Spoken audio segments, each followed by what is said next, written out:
주간 잘 지내셨어요? 네. 감사합니다. 우리 아이 키우신다고 하면 너무 수고 많으셨어요. 우리 옆집이랑 같이 한번 인사 한번 하겠습니다. 지난 한 주간도 정말 수고 많으셨습니다. 지난 한 주간도 정말 수고 많이 하셨습니다. 선생님도 기도 중에도 말씀해 주셨는데 어떻게 한 주간 자녀들 친절하게 잘 대하셨습니까? 네. 손님 대하듯이 자녀들이랑 항상 기도해 주시면 좋겠습니다. 자, 우리 한 번 더 옆에 분들이랑 인사하겠습니다. 성질대로 키우지 말고 성질대로 키우지 말고 성경대로 키웁시다. 성경대로 키웁시다. 손을 이렇게 펼치시고 성령 충만하세요. 성령 충만하세요. 자, 우리 하나님 말씀 같이 한번 읽어보겠습니다. 시작. 그 남편 내가 나가 그에게 이르되 그대의 소견에 선한 대로 하며 그를 젖되기까지 기다리라. 오직 여호와께서 그 말씀대로 이루시기를 원하노라. 사무엘상 1장 23절 말씀. 아멘. 우리 힘차게 박수 치면서 사랑해 드리겠습니다. 예배하는 이 시간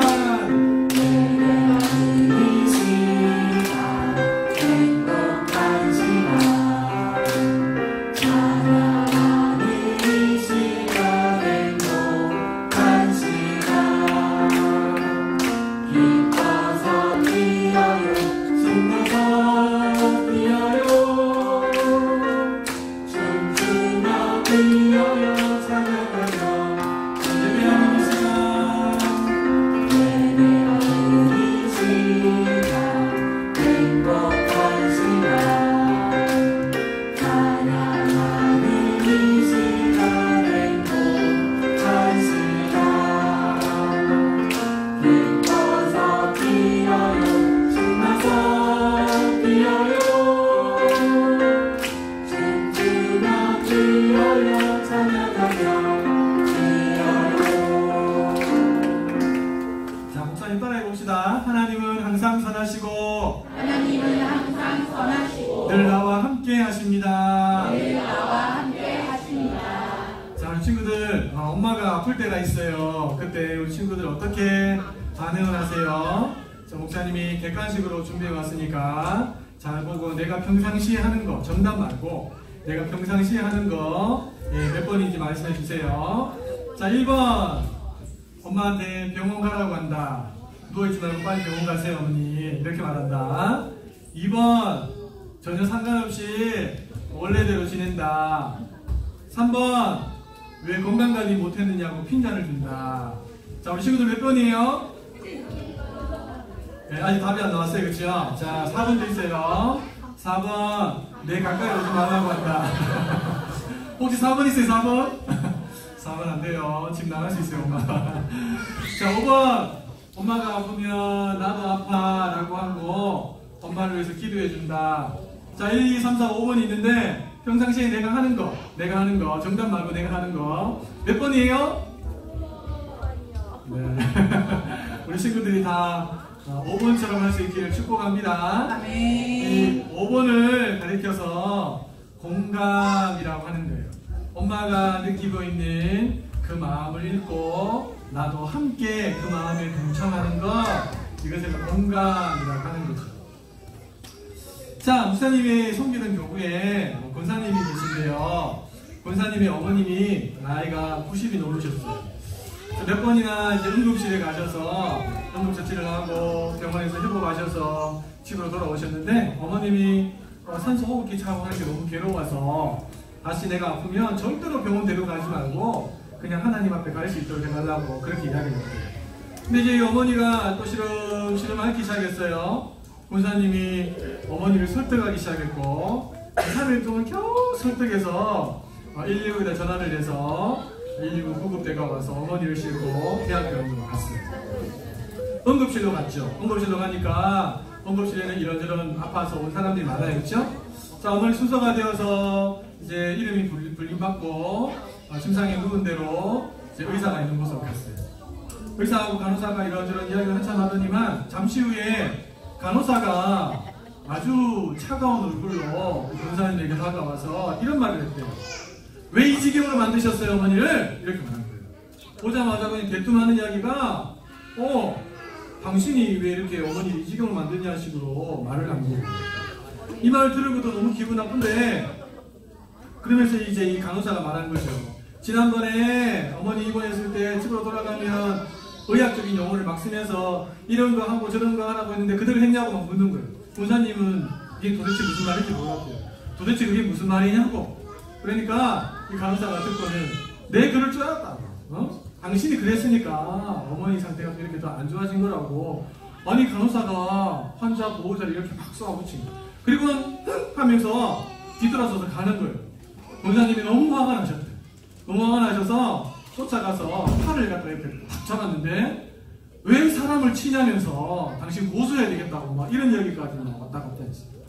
겨우 이제 서로 감정이 조금 풀리고 잘 마무리되긴 했지만 여전히 검사님 마음속에는 이 너무 속상한 마음, 화난 마음들이 있는 거죠.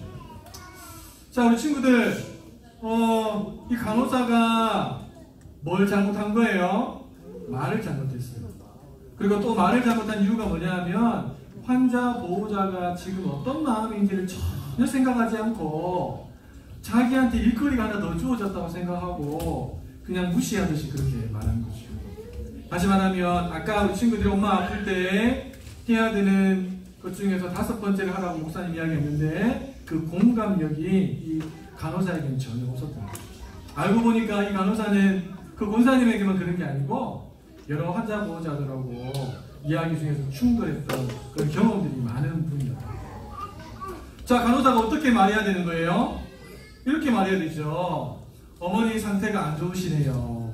아유, 그동안 어머니 옆에서 돌보신다고 정말 마음고생 많으셨어요. 저희가 최선을 다해서 어머니를 잘 지켜야겠으니까 너무 걱정하지 마시고 좀 기다리세요. 이렇게 말해야 되죠. 그렇죠? 그러면 그 이야기를 들으면 마음이 좀 안심도 되고 또 기도하고 싶은 마음도 생기고 그런 거죠.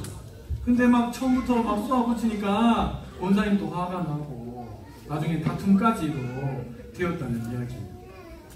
자, 성경에 보면 아버지의 말귀를 전혀 알아듣지 못하는 두 아들이 나옵니다. 누구냐니까 홈니와 비느하스예요. 이들은 제사장 엘리 제사장의 두 아들인데 엘리야 할아버지가 이제 나이가 너무 많으니까 제사를 제대로 집례할 수 없으니까 두 아들에게 맡긴 것 같아요. 근데 이 두 아들이 성전에서 제사 지낼 때 나쁜 행동도 많이 하고 제사 없을 때도 또 나쁜 행동을 많이 했어요. 이거를 한두 사람이 안 정도가 아니고 이스라엘에 있는 모든 백성들이 이 사실을 알았어요. 그래서 참고 기다리다가 그래도 안 막히니까 이 엘리에게 찾아와서 말한 거죠. 당신 두 아들이 성전에서 무슨 짓을 하고 있는지 당신 알고 있냐고. 그들이 하나님 앞에서 범죄하고 있다고. 도저히 참을 수가 없다고 막 화를 내면서 엘리에게 이야기를 했어요. 엘리가 그때 당시에 나이가 굉장히 많았거든요. 몸도 상당히 이렇게 두꺼웠고 행동도 막 비둔한 그런 이제 상태였는데 엘리가 그 이야기를 듣고 두 아들을 불렀어요. 그리고 이렇게 말했대요. 아들들아, 너희를 향한 소문이 좋지 않다. 너희가 하나님과 그 백성에게 죄를 짓고 있구나. 이렇게 이야기를 했어요.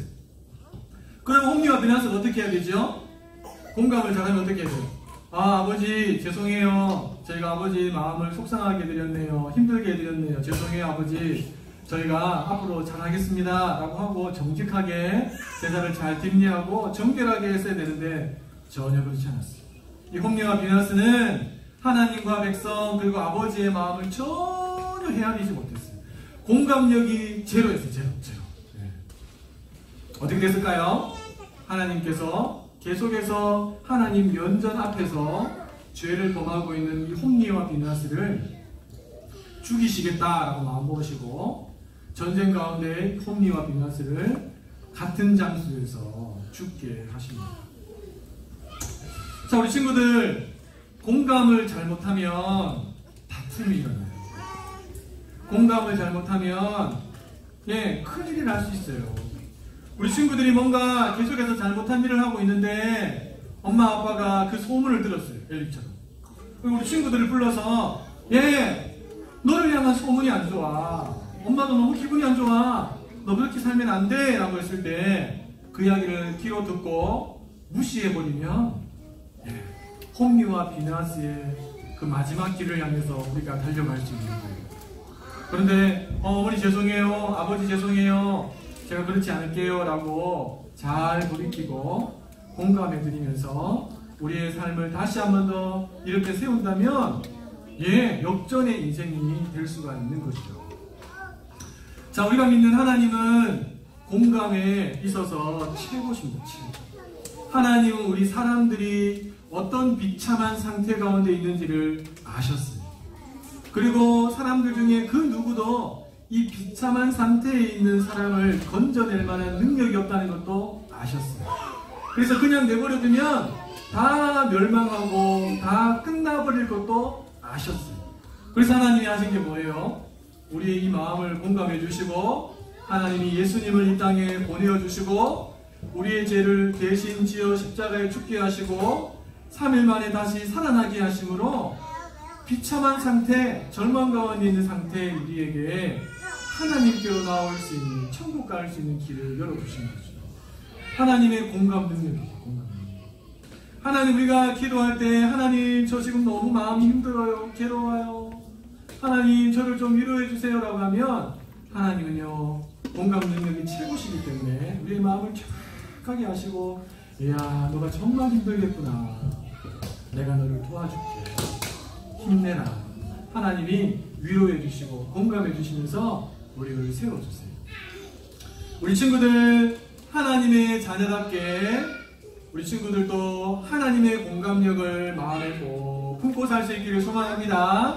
그래서 주변에 만나는 많은 사람들 이야기를 들을 때 그들이 어떤 기분으로 이 말을 하는지를 잘 듣고 그들의 마음, 그들의 감정을 잘 만져줘서 많은 사람들을 행복하게 만들고 또 하나님을 기쁘시게 해드리는 우리 영아 성부 친구들 되시기를 예수님의 이름으로 축복합니다. 아멘. 예수님의 이름으로 축복합니다. 아멘. 자, 우리 부모님들과 함께 말씀을 나눠봅시다. 자, 우리 어머니들에게 제가 질문할 거니까 우리 어머니들이 답변하셔야 됩니다. 1, 2, 3번 중에서 우짜동동 하나는 선택하셔야 돼요. 아시겠어요? 자, 하나는 선택하셔야 됩니다. 세 사람 중에 한 사람을 고르는 거예요. 남자. 난 이 남자면 되겠어 라는 사람. 물론 100% 다 마음에 들지 않을 수 있지만 그래도 세 사람 중에 한 사람은 고르셔야 됩니다. 아시겠죠? 자, 1번 남자, 공감 능력이 전혀 없어요. 돈도 없어. 근데 얼굴이 잘생겼어. 네, 1번 남자예요. 잘 들어놓으시고 벌써부터 선택하시면 안 되고 2번, 3번도 있어요. 자, 2번은 공감 능력은 없고 얼굴도 못생겼는데 돈이 많아요. 네, 돈으로 뭐든지 할 수 있어요, 이 남자는. 자, 3번 남자는 돈도 없고 얼굴도 못생겼는데 공감을 잘해주는 남자. 자, 5초 생각할 시간 드리겠습니다. 5초. 자, 생각 안 하셨습니까? 자, 한 번은 손 드셔야 됩니다. 한 번은.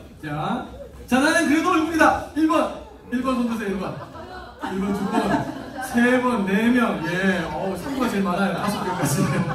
네, 감사합니다. 이분들은 얼굴만 뜯어먹고 사시는 분들이에요. 그렇죠? 아니, 2번이다. 2번. 그래도 돈이다. 네, 한 분. 2분. 예, 감사합니다. 손 안 드신 분들은 다 3번이란 말이죠. 정말입니까? 확실합니까? 자, 물론 1, 2, 3번 중에서 공감 능력도 좋고 얼굴도 잘생기고 거기에다가 돈까지 있으면 얼마나 좋겠어요. 그렇죠? 근데 문제는 그런 남자가 나를 좋아하지 않는다는 거예요. 네. 우리는 그런 남자를 원하지만 그런 남자는 나를 좋아하지 않는다는 거.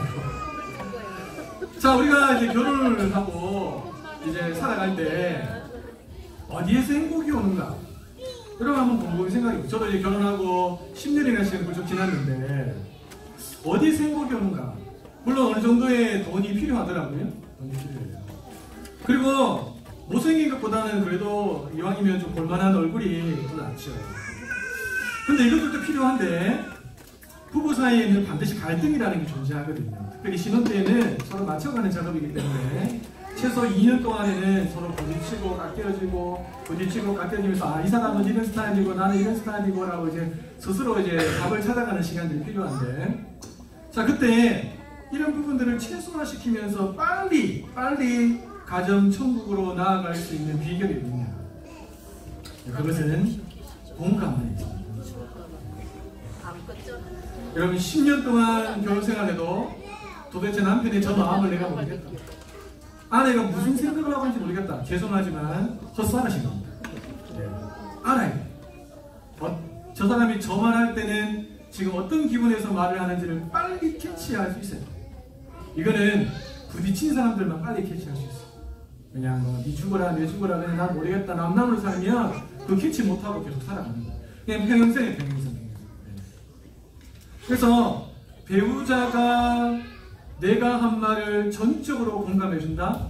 그건요 마음의 부자예요. 그 배우자가 그렇게 잘생겨 보일 수가 없다는 사실을 아십니까? 근데 돈이 많고 얼굴이 잘생겼는데도 내가 하는 말에 대해서 늘 벽이다. 그러면요 돈도 귀찮고 심지어는 얼굴 잘생긴 것도 아주 못생겨 보여요. 그래서 이 사람의 이 마음이 통하는 것이 훨씬 더 중요한 부분이라는 것이죠. 자, 성경 속에 나오는 최고의 남편은 누굴까요? 아담도 결혼을 했어요. 하나님이 짝지어 주셔서. 그렇죠? 아담하게 결혼해서 잘 살다가 아내에게 책임 전가를 다 했어요. 그렇죠? 그래서 최고의 남편은 아닙니다. 또 보니까 베드로, 신약에 나오는 베드로도 결혼을 했어요. 예. 장모가 열병을 하는 거 보니까 분명히 부인이 있겠지요. 부인 이야기는 별로 안 나오는데 잘 모르겠어요. 베드로의 서신서를 보시면 남편 된 자들이 아내에게 어떻게 하라라고 말하는 거 보면 그나마 좀 괜찮은 것 같아요. 물론 좀 성격이 좀 급한 게 있긴 하죠. 이래저래 성경에 나오는 남편들이 많이 나오는데요. 제가 이제 성경을 곰곰이 이제 들여다보다가 최고의 남편 한 사람을 딱 선정했어요. 그 사람이 누구냐니까 바로 우리가 읽었던 말씀 속에 등장하는 인물 엘가나. 한나의 남편 엘가나. 그리고 한나가 마음이 너무 괴로웠어요. 왜 괴로웠어요? 아이를 갖지 못했어요. 근데 아이를 갖지 못했기 때문에 괴로운 것도 있지만 그 괴로움에다가 기름을 부어서 더 큰 괴로움을 만들기 위해서 그게 뭐예요? 분인나가 한나를 격동시킨 거예요. 그렇죠? 분인나는 어떤 여자예요? 계속 알을 숨풍숨풍 낳는 여자고 치만 잘 놓으면 되는데 못 놓고 있는 한나를 계속해서 인신공격을 하거나 계속해서 억누르는 일을 분인나가 했어요. 그래서 이 한나가 갖고 있던 마음의 괴로움이 애기 낳지 못하는 것이 이 정도였다면 분인나의 격동으로 이만큼 커진 거죠. 마음이 너무 괴로운 거예요. 근데 그 한나의 그 괴로운 마음을 정확하게 읽어준 남자가 있었어요. 그 남자가 누굴까요? 엘가나예요. 당신이 나에게 7 아들을 낳아준다 한들 그 아들이 나에게 무슨 소용이 있겠어? 나는 당신만 있으면 돼요. 얼마나 멋집니까, 그렇죠? 물론 그게 한나에게 위로가 되지 않았다는 사실. 그래도 공감해줬어요. 또 하나, 한나가 기도하다가 엘리 제사장을 만났어요. 왜 성경에서 술 취한 여자가 왔냐 하니까 술 취한 게 아니고 하나님 앞에 내 괴로운 마음을 토했습니다. 그래 미안하다. 너 이제 하나님께서 너의 태의 문을 열어주실 거다. 그러면서 이 한나가 기도 중에 뭐라고 기도했습니까? 그 전에 하나님 저에게 아들을 주시면 제가 이 아이들을 구별해서 하나님 앞에 드리겠습니다. 그 아이를 듣고 돌아간 거죠. 그리고 임신을 했어요. 딱 나으니까 진짜 아들이었어요. 젖될 때까지 품에 품고 기르다가 젖될 때쯤 되었을 때 그 아이를 데리고 한나가 성전으로 올라갑니다. 왜요? 아들을 드리기 위해서. 그때 함께 동행했던 사람이 누굴까요? 엘가나예요. 여러분, 엘가나는 서운했어요, 안 했어요? 엘가나는 서운 안 했어요. 한나가 놓은 아들이니까 엘가나 입장에서는 얼마나 귀하겠어요.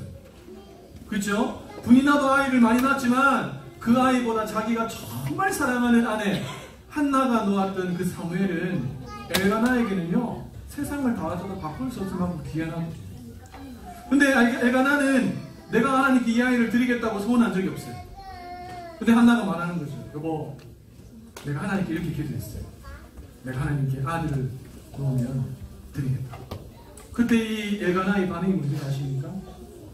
당신이 그렇게 생각했다면, 하나님께 약속했다면 당신의 보기에 선한 대로 행하소서. 내가 그대로 따르겠습니다. 왜 이렇게 공감해 줬을까요? 알았어요. 엘가나 뭘 알았어요?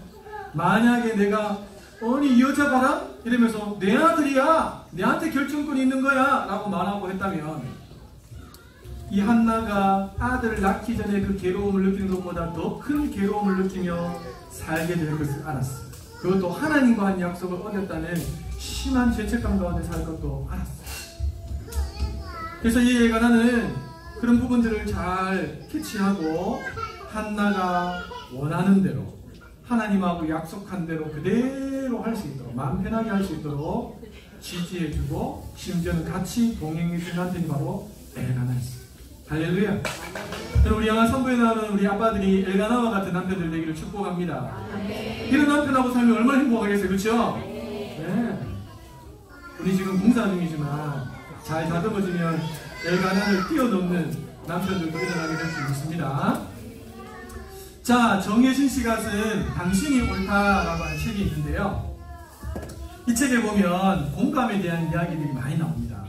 자, 그 중에 아주 이제 우리에게 참 유익한 글이 있는데, 여러분 같이 한번 읽어보도록 하겠습니다. 시작. 공감 받으면 마음에 봄이 온다. 강물이 꽁꽁 얼었을 때 얼음을 깨겠다고 망치와 못을 들고 나선다면 어리석다. 망치와 못을 들고 나서는 것은 판단, 평가, 설득 같은 개명을 하는 일이다. 힘만 들지 온 강에 얼음을 뗄 수는 없다. 봄이 오면 강물은 저절로 흘린다. 공감은 봄을 불러오는 일이다. 네, 공감은 봄을 불러오는 일이다. 봄의 따뜻한 햇살을 불러와서 상대방의 꽉꽉 얼어있는 그 마음을 녹여서 풀어주는 역할. 그게 바로 공감이라는 거죠. 근데 우리는 대부분 어떻게 해요? 공감하기보다 뭐합니까? 판단, 평가, 설득합니다. 이거는 뭐라고 합니까? 망치와 못을 갖고 와서 그 얼음을 깨는 일이 똑같고 어느 세월에 다 깨겠나요? 못 깨는 거죠. 여러분, 힘들고 괴롭고 고통 가운데 있는 사람들, 특별히 여러분 말이 막 차갑게 나가는 사람들이 있죠, 그렇죠? 뭔가 말을 하면 굉장히 차가워요. 그런 사람은 마음이 차가웠잖아요. 마음이 얼어있는 사람이에요. 그런 사람은 잘 공감해주죠. 한 번도 살면서 공감을 경험해보지 못했을 수도 있어요.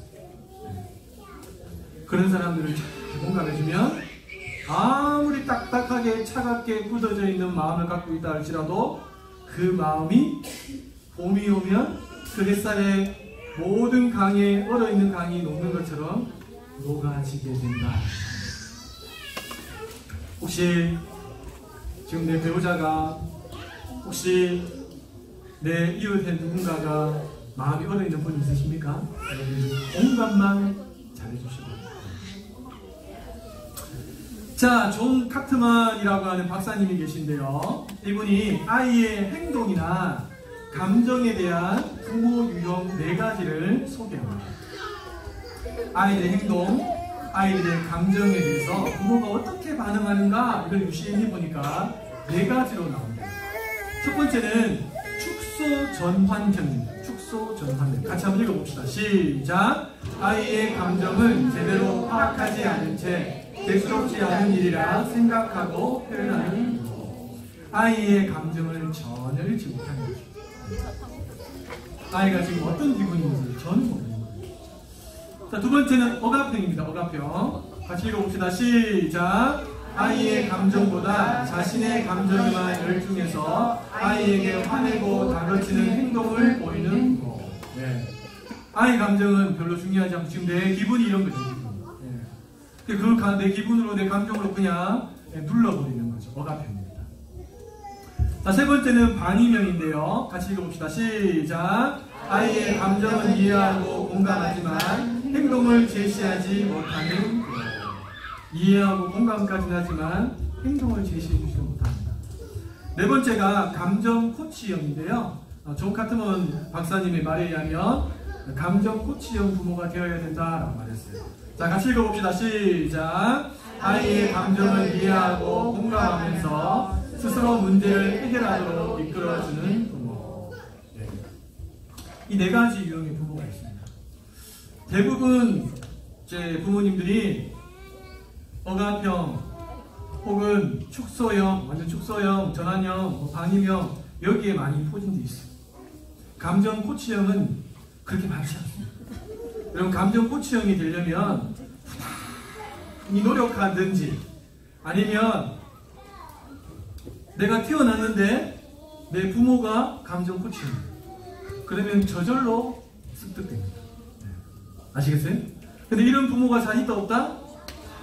그럼 어떻게 해야 됩니까? 부단히 노력해야 됩니다. 그래서 내가 감정 코치형 부모가 되면 내 아이가 나중에 감정 코치형 부모가 될 가능성은 훨씬 더 높아져. 아시겠어요? 자, 이 존 카트만 박사님이 감정 코치형 부모 밑에서 자라는 아이들에게 어떤 유익이 있는지도 이야기했어요. 자, 같이 한번 읽어보겠습니다. 시작! 감정 코치형 부모 밑에서 자란 아이는 부모와 소통이 원활하게 이루어져 스트레스가 적습니다. 그리고 스스로 문제를 해결하고 책임지는 능력이 우수하기 때문에 학습 능력이 뛰어나고 공감하는 능력이 잘 발달해서 주변에 친구들이 많습니다. 세 가지를 이야기합니다. 세 가지. 그렇죠? 첫 번째는 뭐예요? 스트레스가 적대요. 스트레스가. 두 번째는요, 학습 능력이 뛰어나요.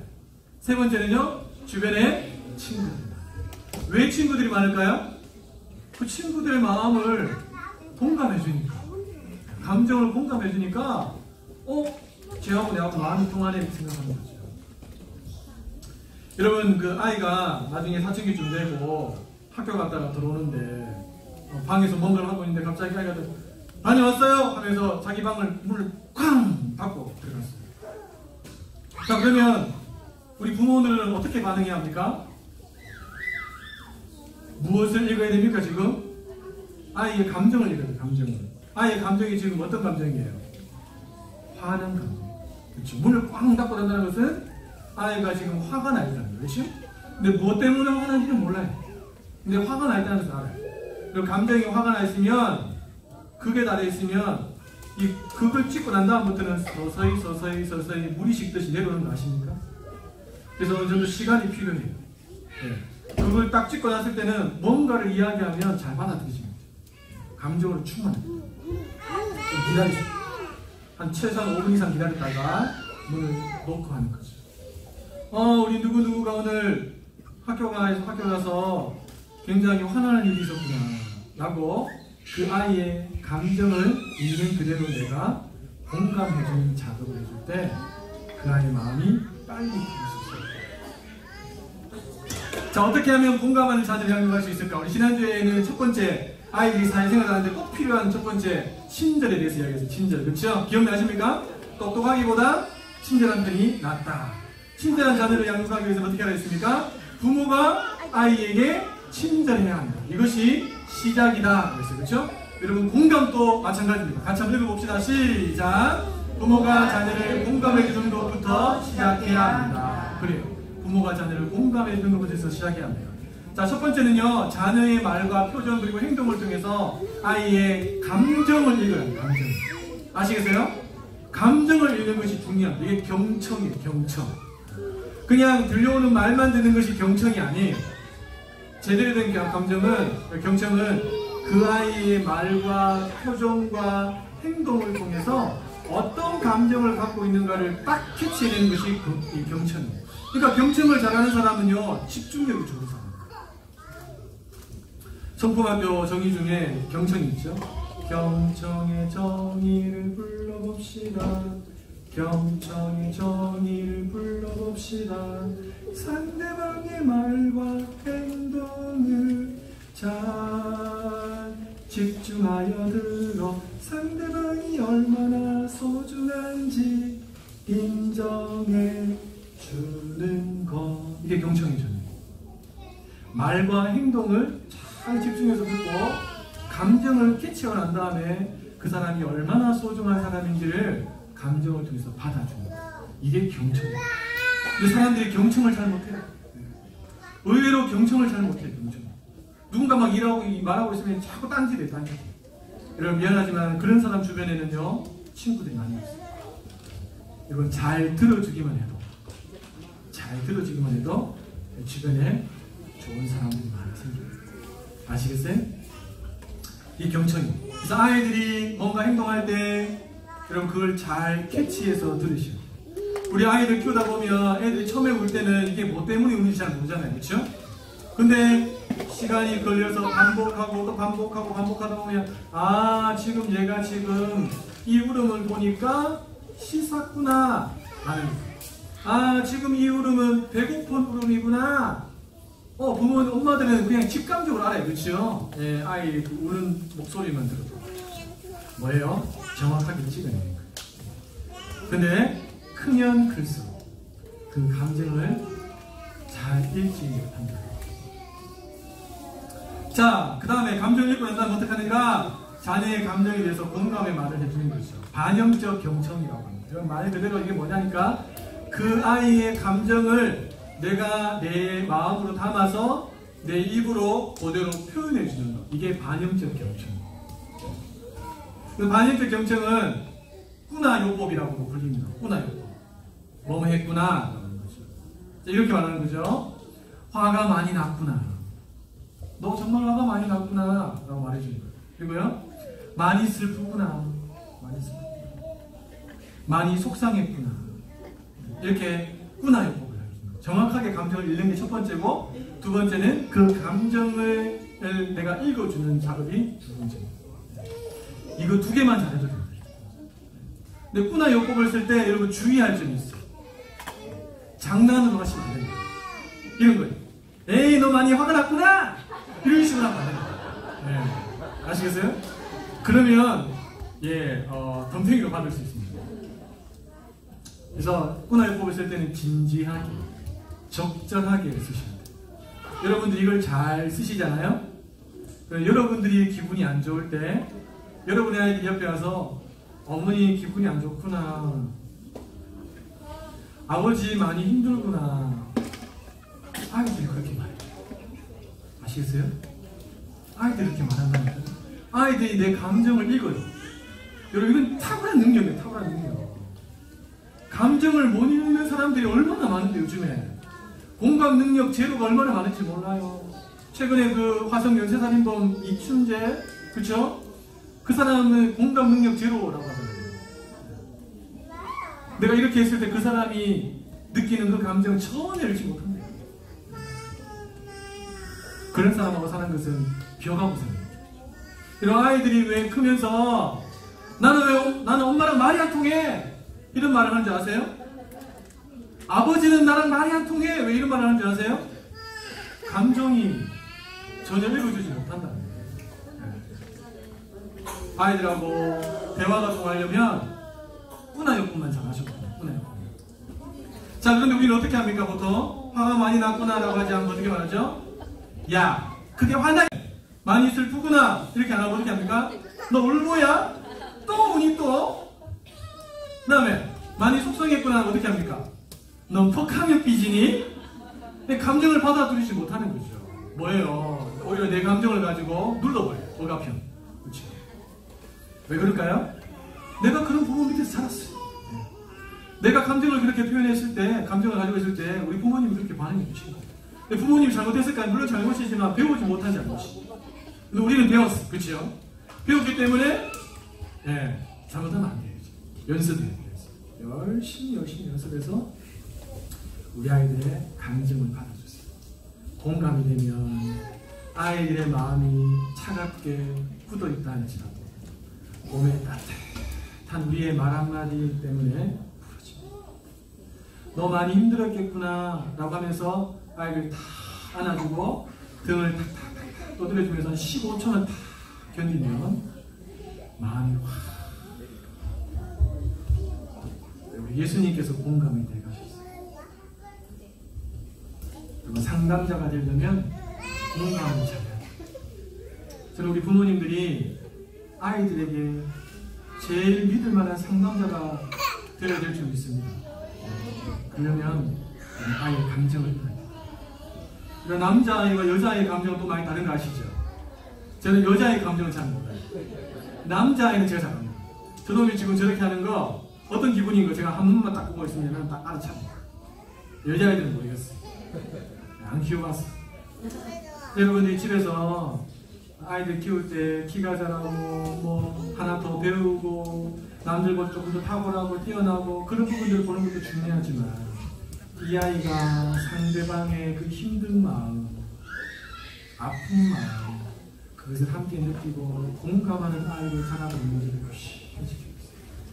여러분이 또 그렇게 해주시고 그러면 우리 아이들이 나중에 커서 사회생활을 할 때 사람들에게 환영받는 아이가 될 줄 믿습니다.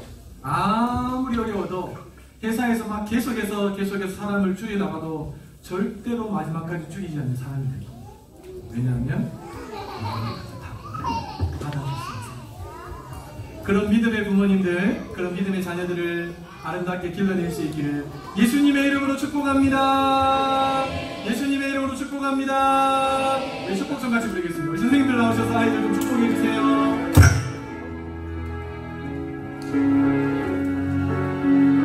너는 시냇가에 심은 나무란다.